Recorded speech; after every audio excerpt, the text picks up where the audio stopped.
بسم اللہ الرحمن الرحیم۔ علوم الحدیث کی ہم اسٹڈی کر رہے ہیں اور اس میں ہماری پچھلے لیکچر میں تو آپ کو یاد ہوگا کہ ہم احادیث کی ٹائپ کی ہم کر رہے تھے کہ کیا کیا ٹرمینالوجی یوز کرتے ہیں۔ تو آج ہمارا ٹاپک ہے خبر کے اقسام، وہی ٹاپک ہمارا چل رہا ہے، اور علم الحدیث کی اصطلاحات کیا کیا ٹرمینالوجی ہیں، اور پھر ہم قابل اعتماد اور جعلی احادیث کی ریسرچ کا طریقہ کار یہ آج ہم شروع کر رہے ہیں۔ یعنی ایسی احادیث کے جو ایک ایکسیپٹیبل ہے یا ریجیکٹڈ اسپیم رانگ انفارمیشن ہے، اس کو آپ کیسے سرچ کرتے ہیں۔ لیکن اس لیکچر میں ایک ہی لیکچر میں یہ مکمل نہیں ہوگی بات، اس لیے اگر آپ کا انٹرسٹ اس میں ہوگا تو آپ کو اگلے لیکچرز بھی سن سکیں گے، تو بات پوری آئے گی۔ اور پھر میری بک میں بھی آپ پڑھ سکتے ہیں پورا میتھڈ۔ آپ کو یاد ہوگا کہ علم الحدیث کا تعارف تو ہم ہر لیکچر میں کرتے رہے ہیں، اور یہ ہماری یہ بکس ہیں جس کی ہم بات کر رہے ہیں۔ پچھلے لیکچر میں آپ سے ایک یہ شیئر کیا تھا کہ یہ تواتر کیا ہے۔ یعنی تواتر وہ ہوتا ہے کہ وہ انفارمیشن کہ ہر ٹائم میں ہزاروں لوگ ایگریڈ ہیں جس پہ، وہاں سے لے کے آج تک کا واقعہ ہو۔ اور خبر واحد ہوتی ہے کہ جس میں کوئی اکا دکا آدمی آتے ہیں۔ تو میں نے اکا دکا جو حدیث اس کو آپ نے ڈھونڈنا ہو، تو میں نے ایگزامپل کے طور پر ایک ویب سائٹ کا شیئر کیا تھا، ورنہ اور ویب سائٹس بھی ہیں، وہاں سے بھی آپ سرچ کر کے دیکھ سکتے ہیں۔ گوگل میں بھی سرچ کریں تب بھی آپ کو مل سکتی ہیں۔ پچھلے لیکچر میں یہ آپ کو اسی طرح ہی میں نے عرض کیا تھا کہ اگر تو متواتر اتنی ریلائبل بندے، ہزاروں بندے ہر ٹائم میں ہر علاقے میں ایسا ہی ہیں، وہ تو تواتر ہوتا ہے۔ اکا دکا تو پھر آتا ہے اس میں۔ پچھلے لیکچر میں ہم نے تفصیل سے دیکھا تھا مشہور، عزیز، غریب کی ٹرمینالوجی استعمال ہوتی ہے۔ اچھا، اب اس کے پھر رزلٹ میں پھر جو مقبول ایکسیپٹیبل حدیثیں ہوتی ہیں ان کو صحیح کا مطلب ہے کہ وہ 80-90% آپ ریلائبل حدیث ہے جس کو آپ ایکسیپٹ کر رہے ہیں۔ دوسری حسن ہوتی ہے، حسن کا مطلب ہے کہ یار فیئر ہے، بس ٹھیک ہے، 60-80% آپ کو یقین ہے صحیح ہے۔ اس سے پھر جو ان ریلائبل ہوتی ہیں تو اس کو آپ پھر مردود کہتے ہیں، جس کو آپ 0 سے مائنس کر لیں، -100% جیسی ہے کہ انتہائی جعلی وہ ہوتی ہیں۔ اچھا، اور جو جعلی نہیں آپ کو پتہ چلا لیکن وہ اچھی بھی نہیں ہے، مطلب حسن کا مطلب ہے کہ چلو درمیانے لیول کی کوئی پرسنٹیج بھی نہیں ہے، تو پھر آپ 1 to 50% کہہ لیں، 60% کہہ لیں، بس اتنا ہی ہے، جس کو آپ ضعیف کہتے ہیں کہ کمزور حدیث۔ تو آئیے اب ہم آگے چلتے ہیں۔ خبر مقبول، ایکسیپٹیبل انفارمیشن کسے کہتے ہیں؟ مقبول کا مطلب یہ وہ خبر ہے کہ جس کے بارے میں غالب فیصلہ یہ ہو کہ یہ سچے شخص کی سچی بات ہے۔ اس کا رزلٹ یہی ہوتا ہے کہ اسے حاصل کر کے اس پہ آپ عمل کریں اس میں۔ اور اس کا ریورس ہوتا ہے مردود، ان ایکسیپٹیبل، جعلی یا اسپیم آپ کہہ لیں آج کل کے زمانے میں۔ یہ وہ خبر ہے کہ جس کے بارے میں غالب فیصلہ یہ ہو کہ یہ سچے شخص کی سچی خبر بھی نہیں ہے۔ اس کا رزلٹ یہ ہے کہ اس کے حاصل کرنا اور اس پہ عمل کرنا بالکل غلط ہے، آپ کو ضروری نہیں ہے، آپ بالکل نہ کریں اس میں۔ یعنی کہنے پہ تو وہ رسول اللہ صلی اللہ علیہ وسلم کا نام آ رہا ہو، لیکن بیچ میں جو بندے آ رہے ہیں تو وہ بندے بالکل جھوٹ پروپیگنڈا کرنے والے بندے، تو پھر نہیں جی، پھر آپ ایکسیپٹ ہی نہ کریں اسے۔ اب خبر مقبول کی مختلف جو کلاسیفیکیشن کی گئی ہیں اسکالرز نے، وہ اب میں آپ سے شیئر کرتا ہوں۔ اس کی ٹرمینالوجی یہ کیوں کر رہے ہیں کہ جب آپ علوم الحدیث کی بکس آپ پڑھیں گے تو یہ ٹرمینالوجی آ رہی ہوگی تو آپ کو مطلب سمجھ میں رہے نا۔ اب صحیح ہے، لذات کا مطلب بائی ڈیفالٹ ایکسیپٹیبل یہ حدیث ہے۔ اصطلاحی مفہوم میں صحیح حدیث اس کو کہتے ہیں کہ جس میں قابل اعتماد اور احادیث کو محفوظ رکھنے والے راوی وہ بندے ہیں، نیریٹرز ہیں، جن کے نام آ رہے ہیں کہ جن کے ذریعے سے آپ تک وہ حدیث پہنچی ہے، تو بندے ریلائبل ہیں، یہ قابل اعتماد اور محفوظ رکھنے والے بندے ہیں، تو ان کی حدیث کو ملی ہوئی سند میں روایت کرتا ہے اور سلسلہ آخر سند تک ایسے ہی چلا جاتا ہے۔ تو اس حدیث میں دیگر قابل اعتماد حدیث کے خلاف کوئی بات نہیں ہوتی اور نہ ہی کوئی خامی پائی جاتی ہے۔ یعنی اب یہ دیکھیں یہ 4-5 باتیں عرض کی میں نے. اب یہ میں نے کوئی ایجاد نہیں کی، یہ علوم الحدیث کے جو اسکالرس اب سے 1200 سال پہلے کے اسکالرس جیسے بخاری، مسلم رحمۃ اللہ علیہ، وہ اس طریقے سے ریسرچ کرتے رہے کہ 1200 سال سے بھی زیادہ عرصے کے وہ اسکالر گزر چکے ہیں. اچھا وہ یہ دیکھیں کہ کیا ہوتا ہے، وہ چیک کرتے ہیں کہ بات جو ہے قابل اعتماد ہے، یعنی وہ جو بات قرآن مجید کے ساتھ میچ کر رہی ہے، دیگر حدیث کے ساتھ بھی میچ کر رہی ہے، اور جو بندے ہیں جن کے ذریعے سے انفارمیشن ہے یہ وہ بندے ریلائبل بندے. اچھا پھر صرف ریلائبل ہونا ہی نہیں ہے بلکہ وہ حدیث کو ریکارڈ کیسے کرتے رہے، محفوظ کیسے رکھتے رہے، یہ بھی چیک کرتے ہیں. اس کو ہم اگلے لیکچرز میں تو اور ڈیٹیل سے ہم اس ریسرچ میں چلیں گے اب آگے، تو ان بندوں کی ڈیٹیل پہ تو ہم اگلے لیکچر میں بات کریں گے. اچھا پھر صرف اس ایک بندے تک نہیں، مثلا بخاری اسکالر جن کی بک ہے، پہلے تو بخاری صاحب کی آپ ببلیوگرافی کو دیکھیں کہ وہ بندے ریلائبل ہیں کہ نہیں ہیں، تو پتہ چلتا ہے کہ امت مسلمہ کے تمام لوگ ہی ایگریڈ ہیں کہ جناب یہ بہت ریلائبل آدمی بزرگ فوت ہو گئے. وہ 256 ہجری میں ان کا انتقال ہوا. اچھا ان سے پہلے کے جتنے بندے ہیں ان سب کو بخاری صاحب نے ریسرچ کی ہے اور دیکھا ہے، انہوں نے صرف انہی بندوں کی ذریعے سے جتنی حدیثیں آئی ہیں انہی کو انہوں نے اپنی بک میں نوٹ کیا، باقیوں کو نہیں کیا. اچھا اور وہ جو بندے ہیں وہ خود کوئی پروپیگنڈا والے بندے نہیں تھے، وہ بندے سارے ریلائبل تھے، وہ بندے بہت ہی لاجیکل بندے تھے. اچھا جو بندے تھے پھر وہ احادیث کو بھی یاد بھی بڑی اچھا کرتے تھے، یادداشت خراب نہیں ہوتی تھی ان کی. اور وہ بزرگ جتنے بھی گزر چکے تو وہ سارے جو بات کر رہے ہیں اب وہ دوسرے بندے بھی وہی حدیث بیان کر رہے ہیں، دونوں کی میچ بھی کر رہی. ان سب کو وہ چیک کرتے چلے جاتے ہیں. جب چیک کرتے چلے جاتے ہیں تو لے جا کے پھر بخاری صاحب نے جتنی ریلائبل حدیث ہیں ان کو اکٹھا کیا. اس لیے ان کی بک کا نام ہی الصحیح البخاری، کہ بخاری صاحب کی ریسرچ میں جتنی ریلائبل حدیث ہے انہوں نے نوٹ کر لی. اور امت مسلمہ نے اسی کو سب سے زیادہ ٹاپ کوالٹی ریسرچ کو سب مانتے ہیں. اچھا اس کے انہی کے زمانے کے بڑے اسکالر مسلم ہیں، ان کو بھی بہت ہی ریلائبل ریسرچ حدیث کو انہوں نے اکٹھا کیا. تو یہ اس کے علاوہ باقی جتنی بکس ہیں اس میں ریلائبل حدیثیں بھی ہیں، ان ریلائبل بھی ہیں، لیکن ان کے خود اسکالرز جنہوں نے بک لکھی انہوں نے نوٹ کر کے بیان کر دیا ہوا ہے کہ جناب یہ اس حد تک ہے، یہ صحیح ہے، یہ ضعیف ہے، یہ بیچ میں حسن ہے. حسن کا مطلب کہ آپ کہہ لیں 60% صحیح ہے کہ ریلائبل ہے، 60% حد تک ریلائبل ہے، حسن ہے. اچھا اور جو مردود ہے تو وہ بھی نوٹ کر لی انہوں نے. اچھا اب آئیے صحیح لغیرہ یعنی acceptable due to other sources لغیرہ، یعنی یہ خود ریلائبل حدیث نہیں ہے لیکن دوسری حدیث کی وجہ سے یہ میچ ہو رہی ہے اس لیے ریلائبل. اس کو حسن لذاتے ہی تو اس کو کہتے ہیں کہ بائی ڈیفالٹ یہ بالکل اوتھینٹک ہے. حسن کا مطلب وہی کہ صحیح ہے، ریلائبل، بس کسی حد تک صحیح ہے، کسی حد تک یعنی 60 to 80% تک آپ کو یقین ہے کہ جناب وہ ٹھیک ہے.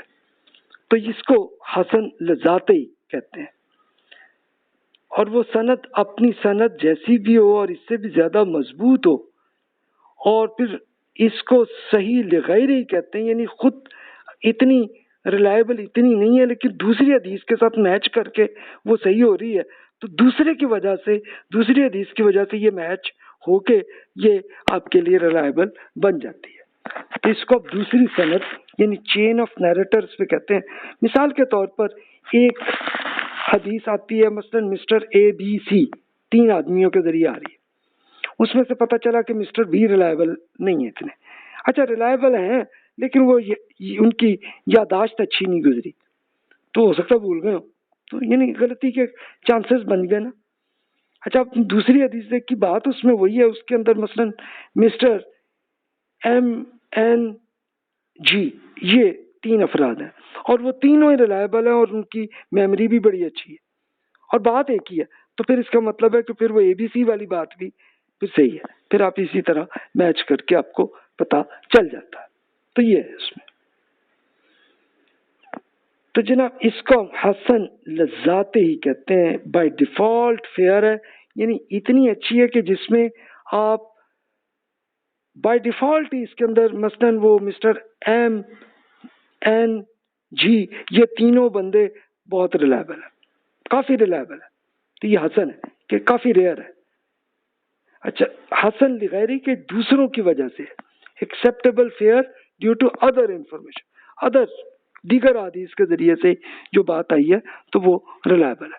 تو ابھی تک تو میں آپ سے ٹرمینالوجی ہی عرض کر رہا ہوں، اس کو اپلائی تو ہم ابھی کچھ لیکچرز کے بعد جا کے پھر ہم کچھ حدیث پہ پریکٹیکلی اپلائی بھی کریں گے، کر کے دیکھیں گے تاکہ ہمیں یہ پتہ چل جائے کہ ریسرچ ایسے کرنی.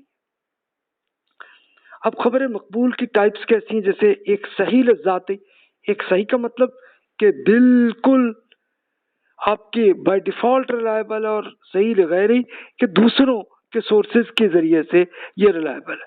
اسی طرح حسن جو یعنی صحیح وہ ہوتی ہے کہ جو 80 to 90% جس کو آپ ایکسیپٹیبل کہتے ہیں، اور حسن وہ ہوتی ہے جو 60 to 80% آپ کی ریلائبل. اچھا، وہ بھی بائی ڈیفالٹ بھی ہوتی ہے کہ یعنی بندے بھی ریلائبل ہیں، بات بھی صحیح ہے، بندے بھی اچھے ہیں، یاد بھی اچھی ہے، حدیث کے راویوں کی حفاظت سے بہرحال کوئی مائنر سی کوئی کمزوری آپ کو نظر آئی ہے. حدیث شاذ ہو یعنی عجیب نہیں ہے، کوئی عجیب بات نہیں ہے، بات بڑی ایتھیکل کوئی بات ہے، صحیح ہے. اچھا، حدیث میں کوئی پوشیدہ خامی بھی نہیں ہے. پوشیدہ خامی کو علت کہتے ہیں، یعنی پوشیدہ خامی کیا ہوتی ہے؟ اب یہ کیسے آتی ہے؟ اس کے اندر وہ لکھا ہوا تو آپ کو آ جائے گا کہ جناب اس کے اندر یہ چھپی ہوئی یہ اس کے اندر کمزوری ہے جو عام آدمی کو سمجھ نہیں آتی، لیکن ریسرچر کو جب وہ ریسرچ کرتے ہیں تو ان کو سمجھ آ جاتی ہے. اب کیسے آتی ہے؟ اس کو اپلائی کر کے ہی آپ کو، پریکٹیکل کر کے ہی آپ کو سمجھ میں آئے گی. ابھی تو ٹرمینالوجی کو صرف پلیز سمجھ لیجئے، پھر اس کو اپلائی بھی آپ کریں گے. اچھا، حسن لغیری وہ ہوتی ہے کہ جو اس کی سند ضعیف ہے، ویک ہے، کمزور ہے، کمزور بندے ہیں، ان کی یاداشت صحیح نہیں ہے، کوئی یا ہو سکتا ہے کہ بندہ کوئی فاسق یا جھوٹا ہو یا نہ ہو، لیکن بندے کی ہو سکتا ہے میموری ان کی خراب ہو، اس طرح کی بھی ہو سکتا ہے نا. تو اس لیے وہ پھر ضعیف یعنی کہ کمزور ہے، انریلائبل ہے، جس کو آپ 1% سے لے کے یا 50% تک ہی کر لیں اسے. یعنی ہو سکتا ہے بندے اچھے ہوں لیکن یار میموری اچھی نہیں ہے، تو اس لیے ہو سکتا ہے بھول گئے ہوں.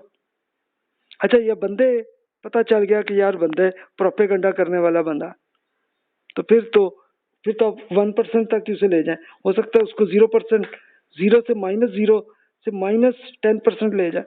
تو یہ آپ کو خود ریسرچ آپ کو کرنی پڑتی ہے. آپ کہیں گے جی ہم کہاں سے کریں؟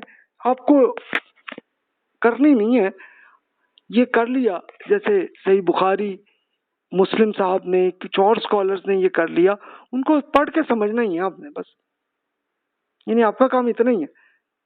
ہاں، متن میں آپ کو خود کرنا پڑتا ہے کہ جس میں جو پوری بات ہے اس کو آپ قرآن مجید کے ساتھ میچ کر کے پھر دیکھتے ہیں، پھر اور اسی طرح اور حدیث کے ساتھ میچ کر کے دیکھتے ہیں تو پھر آپ کو بات سمجھ میں آتی ہے. وہاں آپ کا کام یہ ہوتا ہے. ورنہ ظاہر ہے کہ یہ جتنے بندے تھے جو راوی تھے، نیریٹرز تھے، تو نیریٹرز کی کام تو بخاری مسلم کے زمانے کے اور بہت سے ریسرچرز نے کر دی، بس ان کی ریسرچ کو آپ نے پڑھ لینا، بس اتنی بات ہے.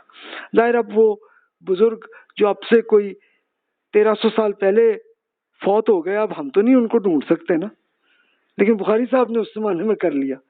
اچھا، انہوں نے اس لیے کر لیا کہ یا تو ان کے زمانے میں جو زندہ تھے ان کو مل لیے، انٹرویو کر لیے، دیکھ لیا، یا اگر وہ فوت ہو گئے ان سے پہلے تو چلو ان کے پوتے پڑپوتے، ان کے اسٹوڈنٹ وہ مل گئے، ان کے پڑوسی مل گئے، ان پڑوسیوں سے وہ ریسرچ لے لی. تو انہوں نے اس طرح سے کیا. اس کی تفصیل اگلے لیکچر میں ہم بات کریں گے. اچھا، حدیث کے ضعیف ہونے کے سبب راوی کا کچا حافظہ ہو سکتا ہے، یعنی جو بندے ہیں وہ بیچارے کا حافظہ اچھا نہیں ہے، بھول جاتے رہے نا بزرگ۔ اچھا، سند کا منقطع ہو گیا۔ منقطع کا مطلب کیا ہے کہ نیریٹرز کے بیچ میں کوئی بندہ ہے جن کا پتہ نہیں، مثلاً مسٹر اے کہتے ہیں کہ میں نے مسٹر بی سے سنا، تو اب وہ پتہ چلا کہ مسٹر اے اور بی کے اندر کبھی ملاقات ہی نہیں ہوئی، تو پھر کیسے وہ پتہ چلا جی؟ اچھا، یہ پتہ چلا کہ مسٹر اے بندے اچھے ہیں، وہ کوئی جھوٹ نہیں بولتے، تو پھر وہ بی کی کیسے پتہ چلی؟ اس کا مطلب بیچ میں کوئی بندہ ہوگا۔ اب وہ بندہ کون ہے اب وہ نہیں پتا ہمیں کہ وہ ریلائبل ہیں کہ نہیں۔ یا راوی کا بے خبر ہو آدمی، یعنی کوئی احتیاط ہی نہیں وہ بزرگ کرتے رہے۔ اور ایک بالکل ایکسٹریم صورت یہ ہوتی ہے کہ جھوٹا یا فاسق ہونے کا الزام جن پر نہ لگایا گیا ہو، لیکن بندے بیچارے اچھے تھے، لیکن یار ان کو کوئی میموری اچھی نہیں تھی، یا ان کو بندے یاد نہیں تھے، یا ان کو حدیث کی بات نہیں آتی، اس طرح کی چیزیں ایسی آتی تھے، لیکن دوسری حدیث میں پتہ چلا کہ یار اور سورسز سے وہ صحیح بات آ گئی، تو چلو پھر آپ ایکسیپٹ کر لیتے ہیں۔ نتائج اخذ کرنے کے لیے یہ قابل قبول کے درجے پر ہے، یعنی آپ کو ریزنیبل ایویڈنس آپ کو اگر اتنا مل جائے ٹو ایکسیپٹ اٹ، تو پھر آپ یہ کرتے ہیں۔ تو ابھی تک بات تو ٹرمینالوجی کی چل رہی ہے، اپلائی آپ آگے کریں گے۔ اب آئیے حدیث کی ٹائپس، مختلف ٹائپس میں آئی ہیں۔ عمل کرنے کے اعتبار سے حدیث کو، اب یہ ٹرمینالوجی اس طرح سے چل رہی ہے، یعنی حدیثوں کی جو ٹائپس کی گئی ہیں وہ کیسی ہیں؟ یعنی ایک تو یہ کہ قابل عمل، یعنی پریکٹیکل عمل سے متعلق کوئی ارشادات ہیں جو حدیث ہے، تو ان کو اب کہتے ہیں جس کو محکم یعنی سیکیور۔ مثال کے طور پر یہ وہی حدیث ہیں جو میں پہلے 8 لیکچرز میں آپ سے شیئر کر دیا، جو صحیح بخاری اور مسلم کی بکس کی ہیں، کہ جس میں عمل کی، مثلا رسول اللہ صلی اللہ علیہ وسلم نے یہ فرمایا کہ بھئی جھوٹ بالکل نہ بولیں، اس لیے کہ یہ تو ایک منافقت کا ایک حصہ ہے۔ اس طرح کی بات آپ نے سنی تھی نا، تو یہ نہیں، یہ تو محکم ہے۔ محکم کا مطلب بالکل سیکیور ہے، یار اس پہ تو عمل کرنا ہے۔ دوسری یہ بھی ہو سکتی ہے کہ ناسخ ہو، ہاؤ می کینسل ادرس، یعنی ایک حدیث میں کوئی بات آئی جو کسی ایک صحابی پہ کی گئی، لیکن وہ ایک خاص ٹائم پہ کی گئی۔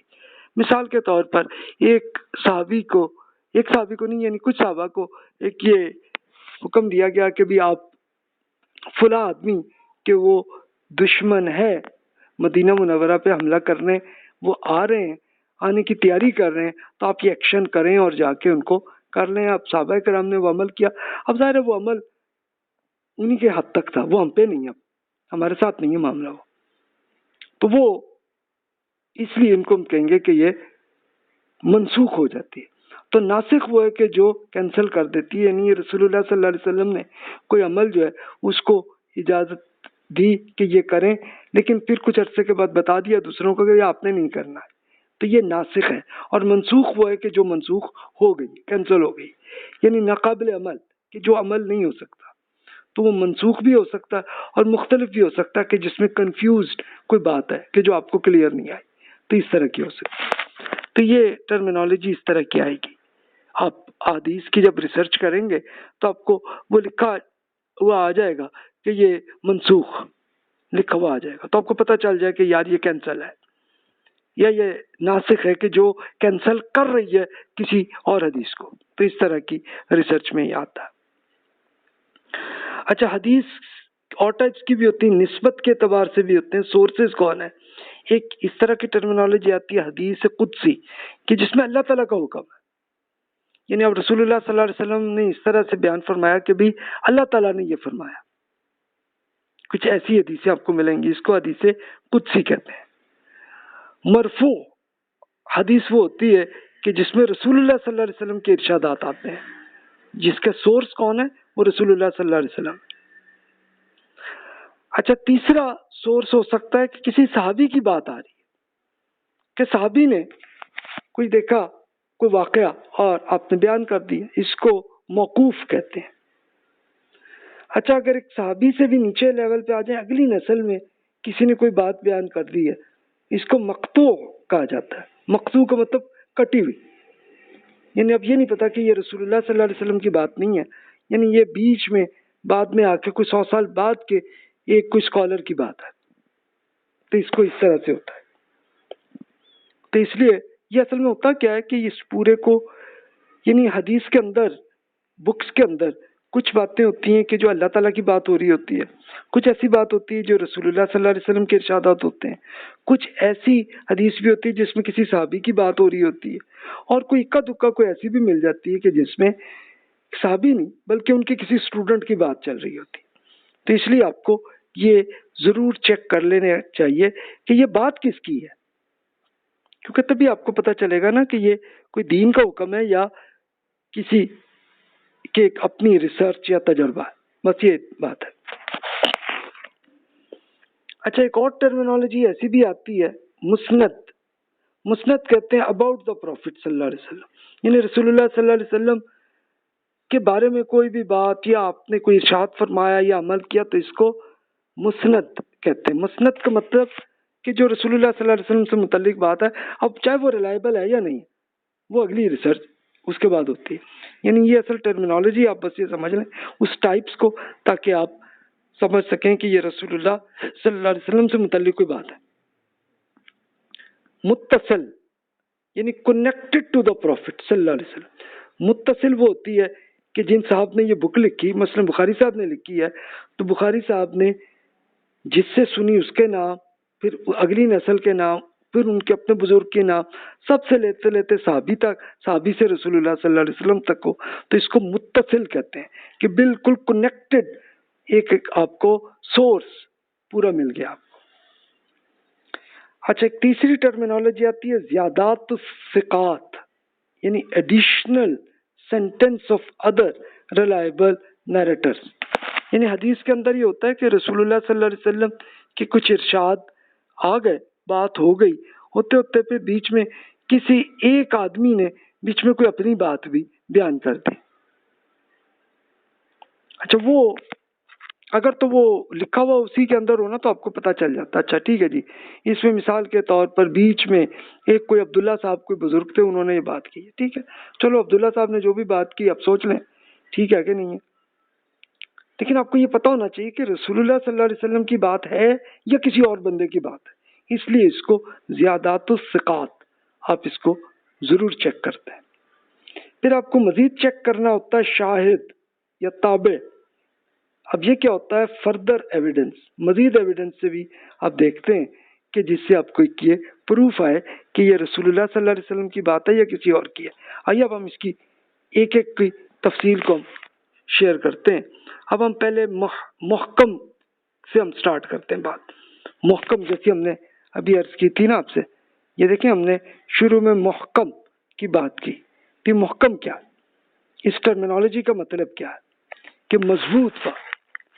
اصطلاحی مفہوم میں وہ حدیث ہیں کہ جو اختلافات سے پاک ہوں اور قبول ہوں، اس کو محکم کہتے ہیں کہ ایکسیپٹیبل اور بالکل صحیح اور ہے کہ جس کے اندر کوئی غلطی کے کوئی چانس نہیں ہے۔ اس کے الٹ پہلو مختلف ہے۔ مختلف کا مطلب کہ جس میں مختلف باتیں کوئی آ رہی ہوں، تو اس لیے اس کو متضاد کہتے ہیں کہ یار یہاں پہ تو یہ کنفلکٹ ہو گیا۔ تو اختلاف کا حل پھر کیا ہوتا ہے کہ اگر اختلاف ہو تو ایک صحیح حدیث میں، یعنی بات تو حدیث تو صحیح ہے، صحیح کا مطلب ریلائبل 80-90% ہے، لیکن اس میں بات میں کوئی اختلاف آپ کو محسوس ہو رہا ہے تو پھر آپ بہترین طریقہ ہوتا ہے کہ آپ اس کے لیے تمام صحیح حدیث کو اکٹھا کریں اور دیکھیں دوسری حدیث میں پوری بات کیا، پورا سینیریو آپ کے سامنے آ جاتا ہے، بات سمجھ آ جاتی ہے بات کیا ہے۔ اگر انہیں جمع کرنا ممکن ہو، یعنی ان کے تضاد ختم کیا جا سکتا ہو، تو پھر تو آپ کو کانفلکٹ کو ختم کر کے پھر آپ اس پہ عمل کریں۔ اور اگر مضبوط وجوہات کی بنیاد پر انہیں جمع کرنا ممکن ہی نہ ہو، یعنی کانفلکٹ کو آپ ختم نہیں کر پا رہے اپنی ریسرچ میں، تو پھر ٹھیک ہے، پھر آپ کیا کریں گے کہ اس بات کا تعین کریں گے کہ اس کی حدیث ناسخ، یعنی ایک حدیث کوئی پہلے کی بات کو منسوخ کر رہی ہے، کینسل کر رہی ہے بات کو۔ اگر ناسخ منسوخ کا علم نہ ہو تو اس میں کسی ایک حدیث کی ترجیح ایکسیپٹیبل آپ کر سکتے ہیں کہ یار نہیں یار یہ بات اس میں صحیح ہے، یہ اس میں یہ بات ہمارے حد تک یہ نہیں ہوگی۔ اگر ایک حدیث کو دوسری پر ترجیح دینا بھی ممکن نہ ہو تو ایسا بہت ریئر ہوتا ہے، تو ہم اس قسم دونوں حدیث کو پھر چھوڑ دیتے ہیں۔ اچھا آپ کہیں کہ یہ اتنی کیوں بھائی، اتنی کرنے کی کیا ضرورت آپ کو پڑ گئی؟ وہ اصل میں بات یہ تھی کہ اگر تو ہوتا نا کہ رسول اللہ صلی اللہ علیہ وسلم کچھ احادیث خود لکھ کے اور پوری ڈیٹیل سے پورا سینیریو کو بھی بیان فرما دیتے ہوتے اور رسول اللہ صلی اللہ علیہ وسلم کی لکھی ہوئی بک آپ کو مل جاتی تو پھر تو کوئی ایشو ہی نہیں ہوتا۔ لیکن ہوا کیا کہ بیچ میں اتنے ہزاروں لاکھوں بندوں کے نے جو سمجھا جیسے بیان کیا وہ ہوا، تو اس میں اس طرح کا کانفلکٹ بن سکتا ہے۔ تو اگر ایسا ہو تو آپ نے یہ کرنا ہے، پہلے تو آپ یہی کریں۔ میں آپ سے میں اپنا ایکسپیرینس میں شیئر کروں کہ 99% سے بھی زیادہ یہ ہوتا ہے کہ حدیث میں اگر کوئی کانفلکٹ ہوا تو وہ حل ہو جاتا ہے۔ اب جب ان کو اکٹھا کرتے ہیں تو پورا سینیریو آپ کو سمجھ میں آ جاتا ہے اصل بات کیا، یعنی اس میں ایک وجہ کیا تھی کہ پرانے جو راوی نیریٹرز تھے تو ان کا یہ ایک مسئلہ تھا، ظاہر ہے کہ وہ ہمیں تو نہیں کوئی سنا رہے ہوتے تھے نا، وہ سنا رہے ہوتے تھے اپنے اسٹوڈنٹس کو۔ اور پرانے زمانے میں عربی زبان میں بھی اور دیگر اور زبانوں میں، مثلا آپ کو سنسکرت میں بھی آپ کو وہی اگزامپل آپ کو ملے گی کہ وہ پرانے بزرگوں کا یہ ہوتا تھا کہ وہ مختصر الفاظ میں بات کرتے تھے۔ اچھا بات وہ اس لیے تفصیل سے نہیں کرتے تھے کہ یار اسٹوڈنٹ کو پہلے ہی پتہ اس چیز کا، تو وہ بیان نہیں کرتے تھے۔ اچھا وہ ان کو تو کوئی مسئلہ نہیں ہوتا، تو وہ ہمیں آتا مسئلہ کہ ایک پوری بات پورا سینیریو ہمیں سمجھ میں نہیں آتا۔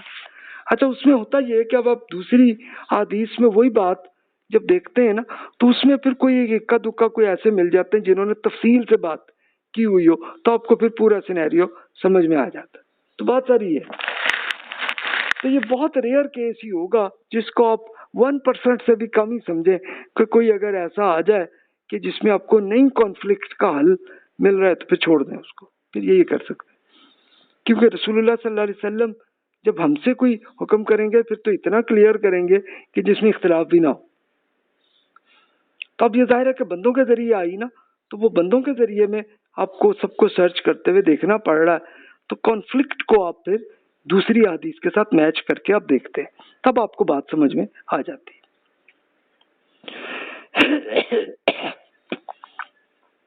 لیکن ظاہر ہے کہ جو اسکالر جب یہ ریسرچ کرتے ہیں تو انسان ہے نا، انسان سے غلطی ہو سکتی ہے، میں کرتا ہوں مجھ سے بھی غلطی ہو سکتی ہے، تو اس لیے آپ کو یہ اسکالرس کے اندر اختلاف نظر آتے ہیں۔ تو بس اصل چیز یہ ہے کہ اختلاف ہو تو بھی پھر بھی ایک دوسرے کے ساتھ کوئی تعصب، ایک دوسرے کے اگینسٹ کوئی نیگیٹو کمنٹ نہیں کرنا چاہیے۔ تو بس یہ کہیں کہ بھائی پلیز مجھے یہ سمجھ میں آیا، اگر آپ کو آ رہا آپ ٹھیک ہے مان لیں، نہیں ہے تو نہ صحیح جی، آپ کو جو سمجھ میں آپ اس پہ عمل کریں، تو اصل طریقہ یہ ہے۔ لیکن اگر آپ وہ لڑائی جھگڑا وہ کریں گے تو پھر تو فرقے ہی بنتے ہیں، پھر تو حقیقت یہی بن جاتی ہے۔ اب آئیے ناسخ و منسوخ پہ ہم آتے ہیں۔ یعنی نسخ تب ہوتا ہے کہ جب کوئی خاص ٹائم یا کسی خاص افراد پر کوئی حکم دیا گیا ہو اور پھر کچھ دن بعد وضاحت کی گئی ہو کہ جناب یہ ان فلاں بندوں پہ یہ بات تھی اور ان سے متعلق نہیں ہے۔ اس کے لیے اگزامپل کے طور پر یہ قرآن مجید میں بھی 4 آیات ایسی ہیں کہ جس میں بتایا گیا ہے کہ یہ کچھ خاص بندوں سے متعلق ہے۔ یہ سورۃ الانفال میں جہاد کی ایک حدیث ہے، یہ قرآن مجید کا حکم ہے۔ تو وہیں سے آپ کو ایک چیز کلیئر، یہ صرف اگزامپل کے طور پر شیئر کر رہا ہوں، تو وہیں سے آپ کو ایک یہ پورا آ جائے گا۔ تو آئیے دیکھتے ہیں کہ اس میں اللہ تعالیٰ نے یہ سورۃ الانفال نمبر 8 نمبر سورت اور اس کی آیت نمبر 65 ہے۔ تو فرمایا بسم اللہ الرحمن الرحیم، یا ایھا النبی حرض المؤمنین علی القتال ان یکن منکم 20 صابرون یغلبوا مئتین فإن یکن منکم مئۃ یغلبوا الفا من الذین کفروا بأنہم قوم لا یفقہون الآن خفف اللہ عنکم وعلم ان فیکم ضعفا فإن یکن منکم مئۃ صابرۃ یغلبوا مئتین وإن یکن منکم الف یغلبوا الفین بإذن اللہ واللہ مع الصابرین۔ اب 65 کا پہلے ترجمہ دیکھیں، اس میں کلیئر ہوگا۔ یہ جب رسول اللہ صلی اللہ علیہ وسلم پہ حکم دیا گیا کہ آپ یہ جہاد کریں، تو اس وقت کیا اصل بات کیا تھی؟ فرمایا نبی ان اہل ایمان کو اس جنگ پر ابھاریے جس کا حکم پیچھے دیا گیا، یعنی اسی صورت میں پہلے حکم دیا گیا۔ اب آپ پر، اب یہ ترجمہ نہیں، یہ اس کی یہ جو جتنا اس میں ایکسپلینیشن ہے صرف کہ یہ 2 ہجری یعنی 624 سی کا جس میں جنگ بدر کا واقعہ چل رہا تھا، تو اس میں یہ حکم دیا گیا کہ جنگ پہ ابھاریے۔ اگر آپ کے لوگوں میں سے 20 آدمی ثابت قدم ہوں گے تو 200 دشمنوں پر غالب آئیں گے، اور اگر آپ کے 100 سپاہی ہوں گے تو 1000 منکروں پر بھاری رہیں گے، اس لیے کہ یہ ایسے لوگ ہیں کہ جو بصیرت نہیں رکھتے۔ یعنی اب یہ جنگ بدر کا یہ واقعہ تھا کہ جس میں یہ رسول اللہ صلی اللہ علیہ وسلم کو حکم دیا کہ آپ ان کو صحابہ کرام کو پیار کریں کہ وہ جنگ پہ آئیں، اور ان کو ایک یہ گارنٹی بھی دے دیں کہ آپ 20 آدمی جو ہیں وہ 200 پر غالب رہیں گے، اور 100 آدمی ہیں تو 1000 پہ غالب ہوں گے۔ یعنی اب اس میں ساتھ یہ رسپانسبلٹی بھی دے گی کہ بھی اگر آپ کے کوئی 10% آپ سے اگر 10 گنا زیادہ دشمن بھی آئے تو آپ نے جنگ کرنی، وہاں پہ حکم تھا۔ تو یہ حکم آ گیا۔ اب آپ کو یاد ہوگا، آپ اگر سیرت نبوی کی آپ کوئی بھی بک پڑھ لیں تو آپ کو پتا ہوگا کہ صحابہ کرام رضی اللہ عنہم جو اس لشکر گیا تھا رسول اللہ صلی اللہ علیہ وسلم کا، تو ان میں 313 صحابہ تھے، اور جو دشمن جو منکرین جو جنگ پہ آئے تھے تو وہ 1000 کے قریب تھے۔ یعنی آپ دیکھیں کہ صحابہ کرام کو 3 گنا زیادہ بڑے لشکر سے جنگ کرنی تھی، تو اللہ تعالیٰ نے بتا دیا 10 گنا بھی ہوں تو آپ کو فتح ملے گی، اور وہ ہو گئی الحمدللہ۔ یعنی وہ 3 گنا ہی تھے، اور وہ سارے آسانی سے 70 کے قریب تو وہ مارے گئے، اور باقی جو بچے اس میں سے 70 قیدی ملے، باقی سب بھاگ گئے۔ تو جو 70 قیدی آئے ان کے لیے یہ وہ سلسلہ تھا۔ ابھی آپ اس وقت بھی سعودی عرب میں آپ بدر شہر پہ چلے جائیں، اور اس پہ وہ پوری جگہ جہاں پہ یہ جنگ ہوئی تھی، تو آپ میرے سفر نامے میں آپ دیکھ سکتے ہیں، آپ ایون گوگل میپ میں بھی آپ بدر کے اندر دیکھیں تو وہ پوری جگہ آپ کو مل جائے گی۔ تو وہاں پہ 14 صحابہ ہی شہید ہوئے تھے، اور ان کے پورے نام وہاں پہ ابھی تک لکھے ہوئے ہیں وہاں پہ۔ اچھا، وہاں پہ حکم تھا، لیکن جنگ بدر کے بعد بہت سارے نئے لوگ ایمان لائے تھے، تو پھر اللہ تعالیٰ نے وہ جو پہلا حکم تھا کہ آپ کا کوئی 10 گنا ہو تو ان سے اپنے جنگ کرنی ہے، تو اب اس کو پھر اللہ تعالیٰ نے ایک خاص ٹائم پہ چینج کیا۔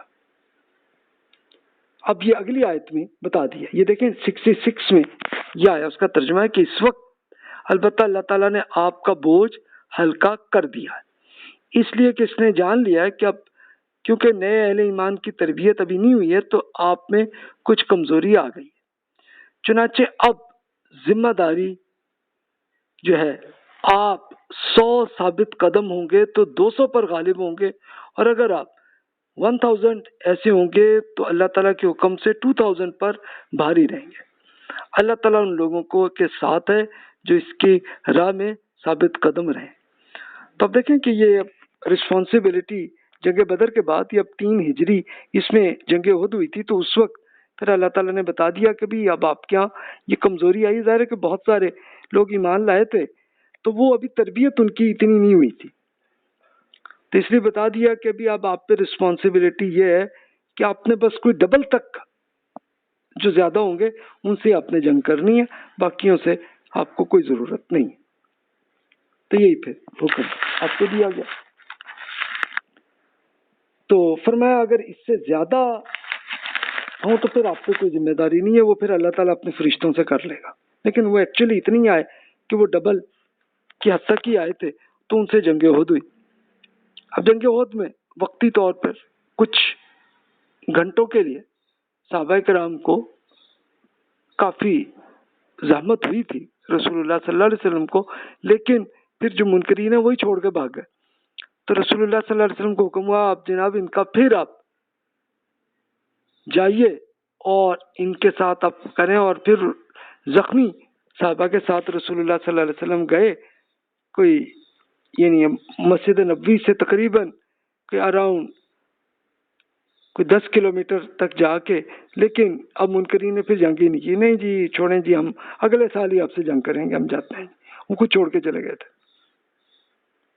تو وہاں پہ بھی یہ ہوا. تو یہ دیکھیں کہ یہ اللہ تعالیٰ نے ایک حکم ایک خاص ٹائم پہ دیا تھا تو اس کو پھر اللہ تعالیٰ نے چینج کیا. تو سیم احادیث میں بھی ایسی اگزامپل آپ کو ملیں گی کہ جس میں رسول اللہ صلی اللہ علیہ وسلم نے کسی صحابی کو یا کچھ صحابہ پہ کوئی حکم دیا تھا تو پھر وہ انہی کے ساتھ ہی بات تھی. پھر آگے دوسری کسی حدیث میں ایک کلیئر بھی ہو جاتا ہے کہ جناب یہ انہی کے لیے آپ پہ نہیں ہے. تو اس لیے یہ احادیث کی ریسرچ میں آپ سے یہ شیئر کروں کہ پلیز آپ ناسخ و منسوخ میں یہ چیک کر لیا کریں کہ جو بات ہوئی ہے تو اس کو ایک خاص ٹائم پہ تھا، اب یہ چینج ہوئی ہے. اس کے ایگزامپل سے میں کچھ شیئر کر دیتا ہوں. اب دیکھیں رسول اللہ صلی اللہ علیہ وسلم کی ایک حدیث ہے صحیح مسلم میں جو کہ بالکل اوتھینٹک حدیث ہے، سیدنا بریدہ رضی اللہ عنہ سے،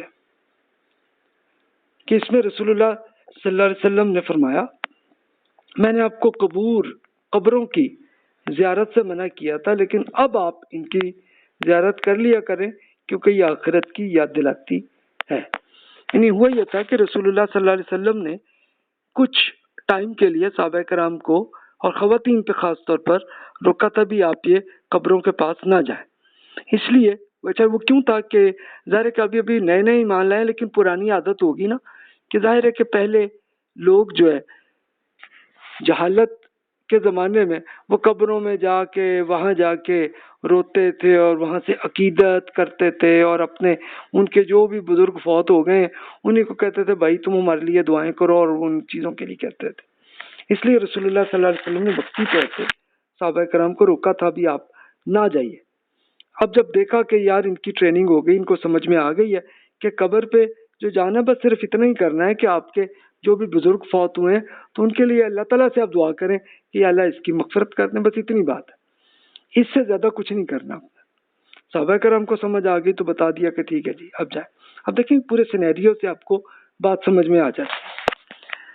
دیگر احادیث کے علم سے ناسخ و منسوخ کا علم ہو جاتا ہے. اب ایک اور ایگزامپل یہ ابو داؤد کی ایک حدیث ہے جس میں سیدنا شداد بن اوس رضی اللہ عنہ کی حدیث ہے کہ جس میں پچھنے لگانے اور لگوانے والے دونوں کا روزہ ٹوٹ جاتا ہے. اب یہ شداد رضی اللہ عنہ نے یہ بات کی ہے. اب ظاہر ہے یہ ایک صحابی کی بات ہے، رسول اللہ صلی اللہ علیہ وسلم کی حدیث نہیں ہے، شداد صحابی کی بات ہے. یہ پچھنا کیا تھا کہ کس کو کپنگ آپ کہتے ہیں، یعنی آپ اس کے ذریعے کچھ نہ کچھ وہ خون کا کچھ حصہ کے جو نقصان دے مثلا کچھ انفیکشن کا کچھ حصہ اگر آیا تو اس میں سے پھر وہ نکالتے تھے. یہ پرانی تھی، ابھی بھی یہ کپنگ کچھ لوگ کرتے ہیں. اب پتہ نہیں ڈاکٹرز اس کو مانتے ہیں کہ نہیں مانتے، لیکن بہرحال پہلے یہ طریقہ تھا. تو شداد رضی اللہ عنہ کا یہ کیا، انہوں نے کہا کہ نہیں بھی یہ روزے کے اندر ایسا کرو گے تو پھر تو روزہ ٹوٹ جاتا. اچھا دوسری حدیث پڑھیں تو یہ ابن عباس رضی اللہ عنہ نے کی ایک حدیث ہے جس میں انہوں نے بیان کیا کہ رسول اللہ صلی اللہ علیہ وسلم نے روزے کی حالت میں بھی یہ کپنگ کی تھی. یہ صحیح مسلم کی حدیث ہے. تو دیکھیں مسلم کی حدیث کو آپ وہ ابو داؤد صاحب کی حدیث کے ساتھ میچ کریں تو پتہ چلتا ہے کہ وہ شداد رضی اللہ عنہ کی کی بس غلط فہمی تھی کہ کپنگ سے روزہ نہیں ٹوٹتا ایکچولی، لیکن ان کی کوئی غلط فہمی ہوئی ہوگی، بس اتنی بات ہے۔ اور شداد رضی اللہ عنہ کی حدیث کی یہ جو ہے، تو یہ حدیث فتح مکہ کے سال کی ہے کہ جب 8 ہجری کی ہے، اور ابن عباس رضی اللہ عنہما تو رسول اللہ صلی اللہ علیہ وسلم کے ساتھ پھر اگلے 2 سال تک آپ کے ساتھ رہے ہیں، 10 ہجری ہے۔ تو اب آپ دیکھیں کہ ان دونوں حدیثوں کو آپ جب میچ کرتے ہیں ٹائم کو، تو ابن عباس رضی اللہ عنہما ان کا جو اعلان انہوں نے کیا تھا ایمان کا، تو وہ 8 ہجری میں ہوا تھا، تو 2 سال وہ رسول اللہ صلی اللہ علیہ وسلم کے پاس ٹریننگ کرتے رہے 2 سال تک، اور وہ ان کو رسول اللہ صلی اللہ علیہ وسلم نے اپنی امت کا ایک اگلی نسل کا بڑا عالم بھی قرار دیا۔ تو اب یہ دیکھیں کہ اس سے یہ پتہ چلتا ہے کہ شداد رضی اللہ عنہ کی حدیث میں شاید کسی ٹائم پہ کچھ کہا گیا ہوگا، یا کوئی ایسا طریقہ ہوا ہوگا کپنگ کا کہ جسے کوئی روزہ ٹوٹتا ہوگا، یعنی ہو سکتا ہے کہ کوئی انرجی جسم میں آئی ہوگی تبھی ہوگا، لیکن وہ پورا سینیریو نہیں پتہ چلتا۔ تو اس لیے یہ ابن عباس رضی اللہ عنہ کی حدیث زیادہ اوتھینٹک اور زیادہ ریلائبل ہے کہ یہ ناسخ ہے، کہ وہ کینسل کر رہی ہے پہلے والی بات کو۔ تو پوری امت مسلمہ کے تمام علماء کا یہ کہ 100% ایگریڈ ہے کہ ناسخ و منسوخ کا علم ہو جائے، تاکہ تبھی آپ کو کنفرم ہو جائے کون سی حدیث اوتھینٹک ہے، آپ سے ریلائبل ہے، اور کون سی نہیں ہے۔ اس کے لیے میں نے کچھ بکس سامنے لکھی ہوئی ہیں، یہ عربی میں ہی ہے، ظاہر ہے کہ جیسے یہ ابو بکر محمد بن موسیٰ بن الحازمی صاحب کی ایک بک ہے، اسی طرح امام محمد بن حنبل رحمۃ اللہ علیہ کی بک ہے الناسخ والمنسوخ، ابن جوزی صاحب کی ایک بک ہے تجرید الاحادیث المنسوخہ، کہ جو منسوخہ حدیث کو انہوں نے اکٹھا کر لیا اس بک میں، وہاں سے آپ کو مل جاتی ہیں۔ اب ظاہر ہے پوری آپ نہیں پڑھ سکتے، لیکن آپ ظاہر ہے آپ سرچ کریں گے حدیث کو تو آپ کو پتہ چل جائے گا کہ یار یہ والی منسوخ ہے اور یہ ناسخ ہے، کہ جو بعد کے پیریڈ کی ہے۔ تو ایک ٹائم سے آپ کو پتہ چل جاتا ہے کہ اچھا جناب جو پہلے کی کوئی بات تھی نا تو وہ کینسل ہو گئی، اصل بات یہ ہے جو آپ سے متعلق ہو سکتی ہے۔ لیکن اس کے لیے پھر یہ ضرور آپ کریں کہ آپ چیک کر لیا کریں کہ کس ٹائم کی بات ہے اور کس سینیریو کے لحاظ سے، کیونکہ سینیریو کے لحاظ سے ہی آپ کو بات کلیئر ہو سکتی ہے۔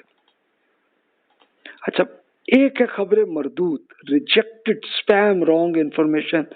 تو یہ کیسے آپ کو پتہ چلتا ہے کہ اس کے لیے سند کے جو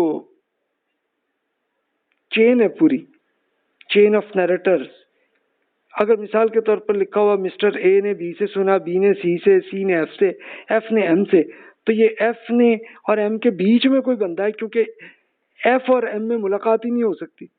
مثال کے طور پر مسٹر ایم جو ہے وہ فوت ہوئے ہیں 100 ہجری میں، اور مسٹر ایف جو ہے نا وہ پیدا ہوئے 130 ہجری میں، تو کیا ممکن ہے کہ وہ دونوں میں کبھی ملاقات ہو سکتی ہے؟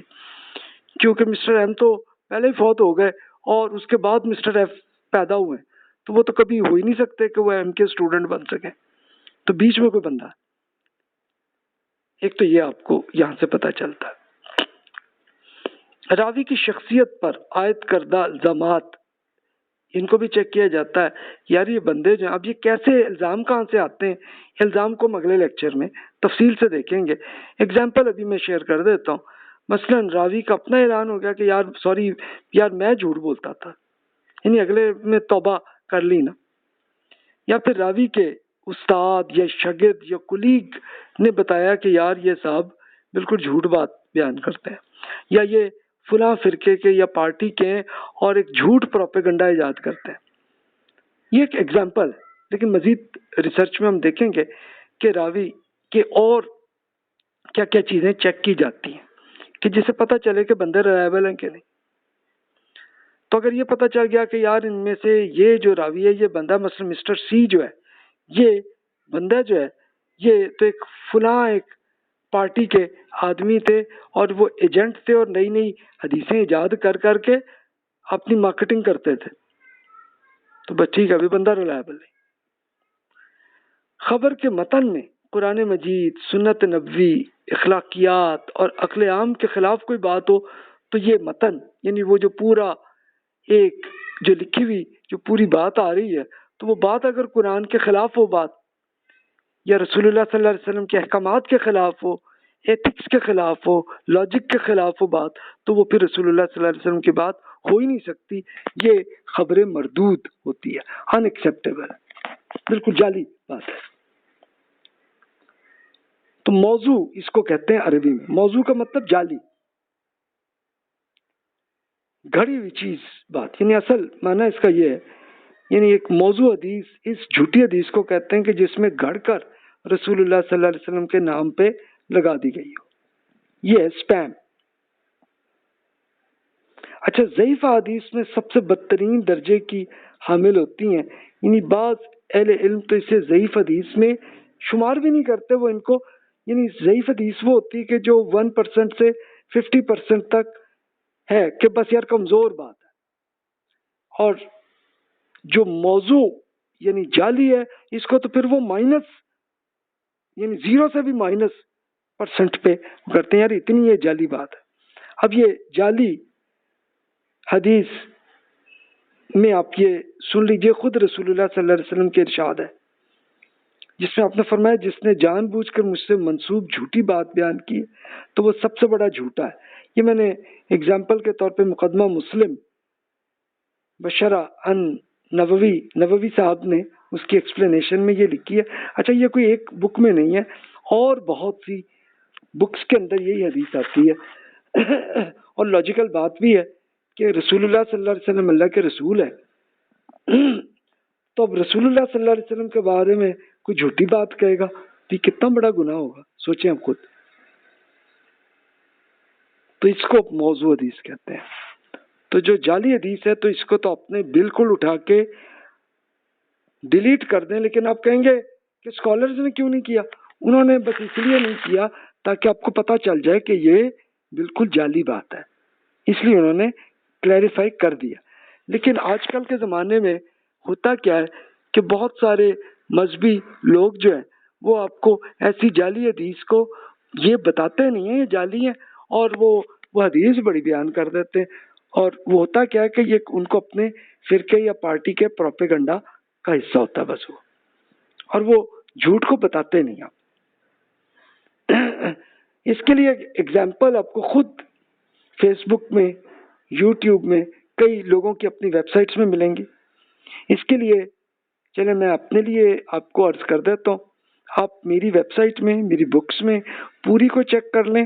ایک حدیث بھی آپ کو اگر مل گئی کہ جو جعلی حدیث ہو، اور میں نے یہ بیان نہ کیا ہو کہ یہ جعلی حدیث ہے، اگر میں نے یہ کیا ہوا ہو تو پلیز آپ مجھے بتا دیں، میں اسے فوراً ڈیلیٹ کر دوں گا. لیکن آپ کو انشاءاللہ ملے گا نہیں، میں نے اس کے لیے بہت احتیاط کرنے کی کوشش کی ہے. پھر بھی آپ کو اگر مل گئی پلیز مجھے بتا دیں، میں اس کو ڈیلیٹ کروں گا یا پھر میں کلیئر کر دوں گا یہ جعلی حدیث ہے. جعلی حدیث آپ کو مل جائے گی میری کئی بکس میں، لیکن میں نے وہاں ایکسپلین کیا ہوا یہ جعلی حدیث ہے. تو اس لیے اور اسکالرس کو بھی یہ چاہیے کہ وہ یہ کریں. اب راوی پہ الزام کس ٹائپ کے ہوتے ہیں؟ ابھی میں مختصر 10 الزام میں کرتا ہوں، لیکن مزید تفصیل سے اگلے لیکچر میں تفصیل سے عرض کریں گے کہ راوی پہ الزام کیسے ہوتے ہیں. ایک تو یہ کہ جھوٹ بولنے کا الزام تو نہیں ہے، یعنی ظاہر ہے کہ خود تو نہیں، اگر تو خود اگلے نے بتا دیا تو ٹھیک ہے، لیکن اگر اس کے کسی کلاس فیلو نے بتایا یا ان کے اسٹوڈنٹ نے بتا دیا یا ان کے ٹیچر نے بتا دیا تو وہ بھی چلو، اور کچھ نہیں تو الزام تو آ گیا نا. فسق و فجور، یعنی اس بندے کے بارے میں کوئی ایسا گناہ اس کا آ گیا سامنے کہ جو کھلا اس نے کر دیا، ورنہ تو اپنے گھر میں بیٹھے چھپ کے کچھ کیا ہو تو وہ جانے، اللہ جانے.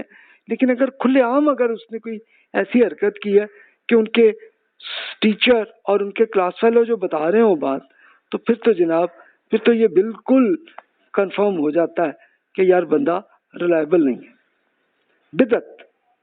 بدعت کا مطلب یہ ہے کہ کوئی نئی چیز ایجاد کر کے اس کو رسول اللہ صلی اللہ علیہ وسلم پہ لگانا، دین کا حصہ بنا دینا.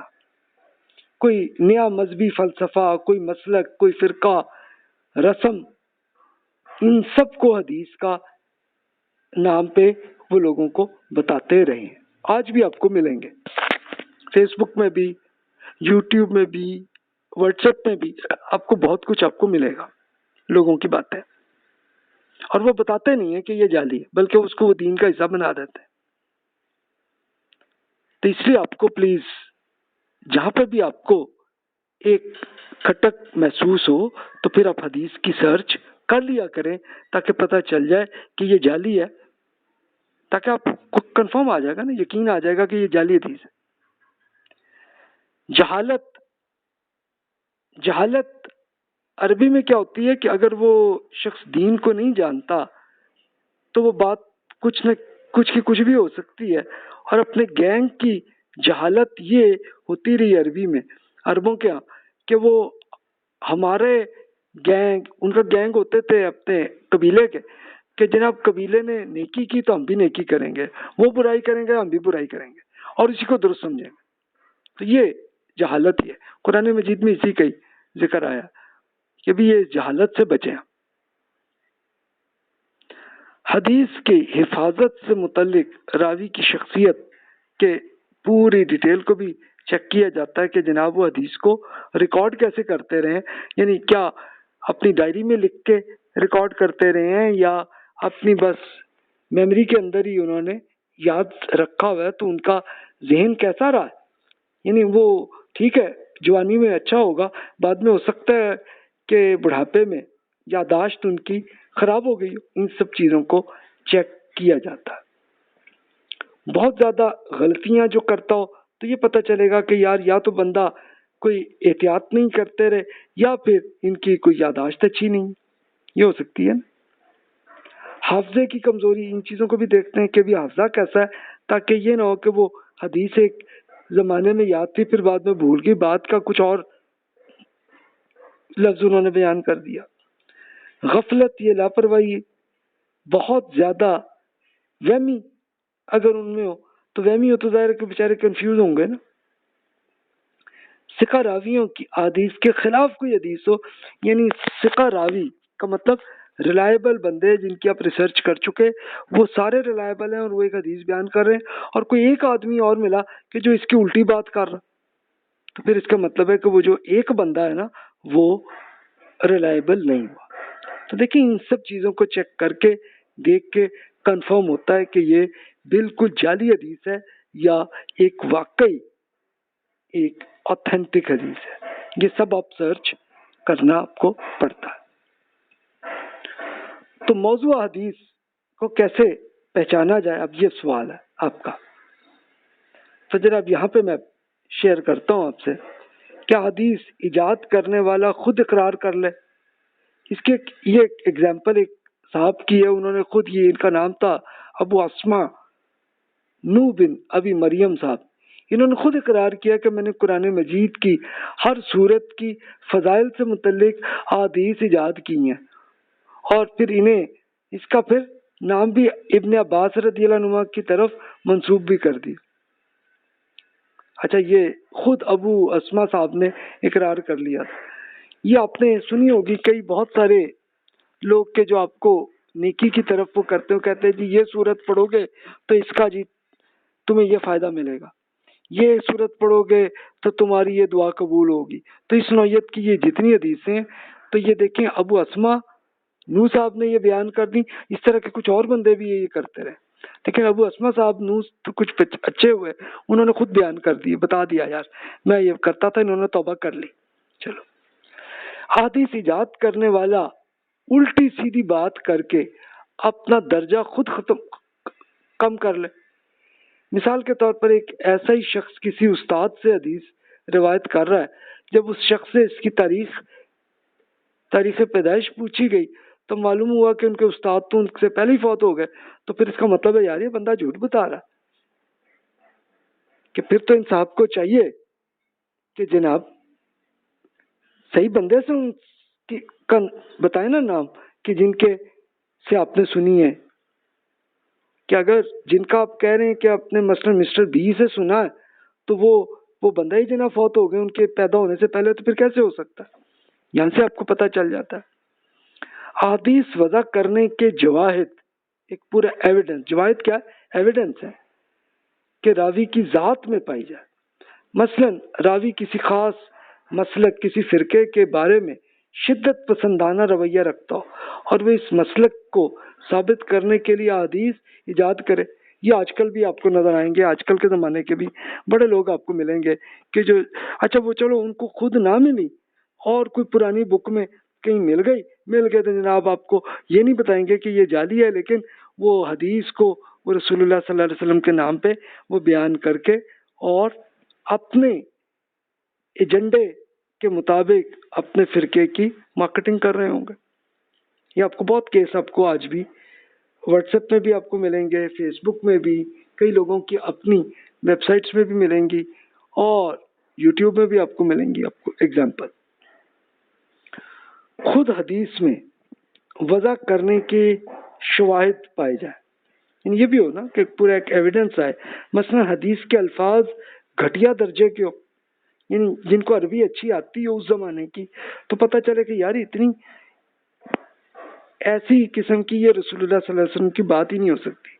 یا ایک حسی شواہد، ایک مٹیریل ایویڈنس کے خلاف ہو، یا قرآن مجید کی صحیح الفاظ کے کچھ خلاف ہو بات، یعنی کوئی ایسی حدیث میں بات آئی کہ جو قرآن کے خلاف، تو پھر تو کنفرم ہو گیا کہ یہ ایک جعلی حدیث ہے. یا آپ کا مٹیریل ایویڈنس، اس کے لیے ایک مثال کے طور پر یہ کیسے آپ کو مل سکتا ہے؟ بہت ریئر کیس ہے، لیکن لیٹ سپوز جیسے کسی نے کہا کہ جناب یہ مثلا احمد بن حنبل صاحب کی بک میں لکھا ہوا ہے، تو اب آپ اس کے لیے پھر احمد بن حنبل صاحب کی بک کو لے کے پورا سرچ کر لیں، وہ حدیث ہی نہیں ملی، تو پھر اس کا مطلب ہے کہ یہ بندہ جو آپ کو بتا رہا ہے وہ جعلی ہے. تو اس طرح سے بھی پتہ چلتا. چاہے پہلے زمانے میں وہ یہ ہوتا تھا کہ ان سب چیزوں سے پتہ چلتا ہے کہ یہ جعلی حدیثیں ہیں، اور وہ پھر جن اسکالر نے ریسرچ کی تو انہوں نے بتا دیا کہ جناب یہ جعلی ہے. اب جعلی حدیث ایجاد کرنے کی وجوہات کیا ہے؟ اب ریزنز بھی اب آخر میں عرض کر دیتا ہوں کہ کیا وجہ ہے.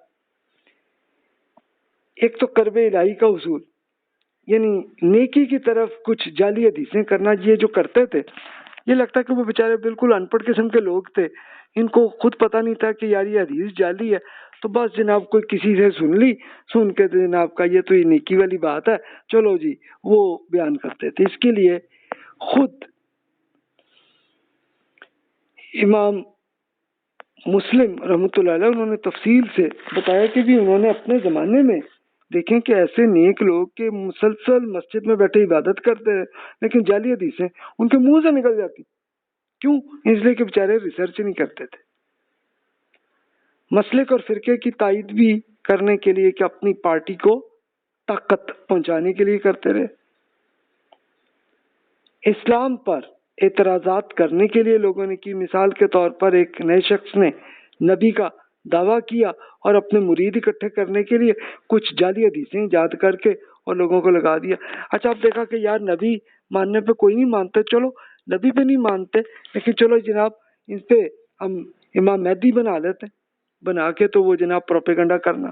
یہ ہوئے ہیں ایسے واقعات آج کل کے زمانے میں بھی ہوئے ہیں، اور جب یہ احادیث کی بکس لکھی گئیں تو اس سے پہلے بھی ہو چکا ہے ایسا حادثے.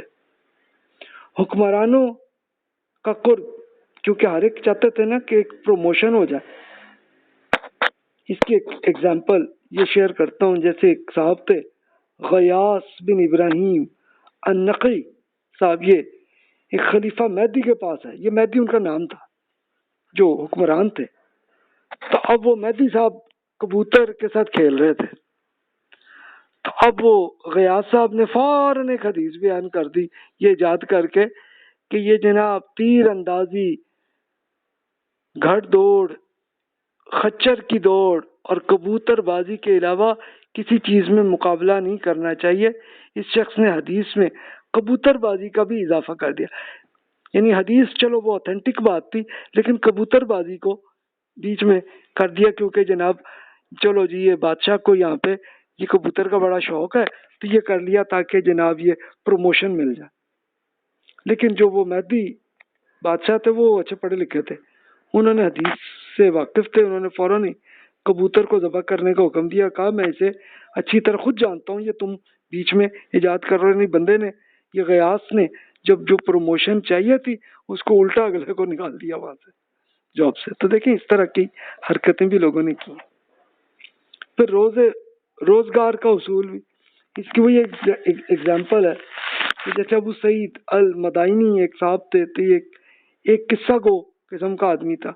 اب یہ قصہ گو کیا، یہ بالکل وہی جیسے آج کل ہمارے زمانے میں لوگ ناول لکھتے رہے، کہانیاں لکھتے رہے، تو اس زمانے کے لوگ ایسے ہی تھے، لیکن وہ لکھتے کم تھے، اور وہ ویسے بیٹھ کے نا ایک کہیں پہ بیٹھے اور تقریر کی کر کے کہانی پوری سناتے ہوتے تھے، تو ان کو قصہ گو کہتے تھے۔ تو اس میں کچھ یہ جعلی عجیب و غریب اور طلسماتی قصے کر کے کرتے تھے تاکہ پیسے ملے۔ تو یہ کرنے کے لیے لوگ یہ حرکتیں کرتے تھے۔ اچھا، ایک اور وہ ایگزامپل وہ ہے کہ وہ ہریسہ ایک خاص مٹھائی عربوں کی ہوتی تھی، وہ بندے نے جناب وہ ایک حدیث ایجاد کر لی، دیکھو جی یہ تو رسول اللہ صلی اللہ علیہ وسلم کو بڑا پسند تھا، تو وہ جناب اگلے نے مارکیٹنگ کر لی اور لوگ جناب ان سے خریدنے لگے۔ تو اس قسم کی حرکتیں بھی لوگوں نے کی۔ اور شہرت کا حصول، بہت سے لوگ مثلا ابن ابی دحیہ اور حماد النصیبی، یہ صاحب احادیث کی سند کو عجیب و غریب بنانے کے لیے اس میں تبدیلیاں کرتے تاکہ لوگ انہیں سننے کے لیے ان کے پاس آئیں۔ یوں کہہ لیں کہ ایک اپنے سیلیبریٹی بنانے کے لیے یہ حرکتیں بھی کی لوگوں نے۔ ان کے لیے یہ کچھ بکس آپ کے سامنے ابو جوزی صاحب کی بک ہیں، سیوطی صاحب کی بک ہیں، ابن عراق الکنانی صاحب، یہ سب پرانے زمانے کے اسکالر ہیں جو کہ آپ کے تیسری چوتھی صدی ہجری کے اسکالرز ہیں۔ انہوں نے یہ بکس لکھی ہیں جس میں انہوں نے ساری جعلی حدیث کو اکٹھا بھی کیا اور ان بندوں کے نام بھی پورے بتا دیے کہ یار ان بندوں کی حدیثوں سے آپ بچیں۔ تو اتنا ہوا، لیکن اب انہوں نے ان بندوں کا کیسے کیا ریسرچ، ابھی میں نے آپ سے کچھ شیئر کیا تھا کہ یہ ان بندے کے بارے میں یہ چیزوں کا، لیکن مزید تفصیل سے اگلے لیکچر میں ہم دیکھیں گے کہ کیا کیا طریقوں کو وہ چیک کرتے رہے۔ اور آپ نے ان کا پس صرف ریسرچ کو پڑھنا ہے، پڑھ کے آپ کو پتہ چل جائے گا کون ریلائبل ہے، کون انریلائبل ہے، کون سی حدیث اتھینٹک ہے، کون سی کس حد تک اتھینٹک ہے، کس حد تک یا بالکل ہی جعلی ہے، یہ آپ کو پتہ چل جاتا ہے۔ تو جناب اگلے لیکچر میں انشاءاللہ یہی بات کریں گے۔ جزاک اللہ خیر واحسن الجزا۔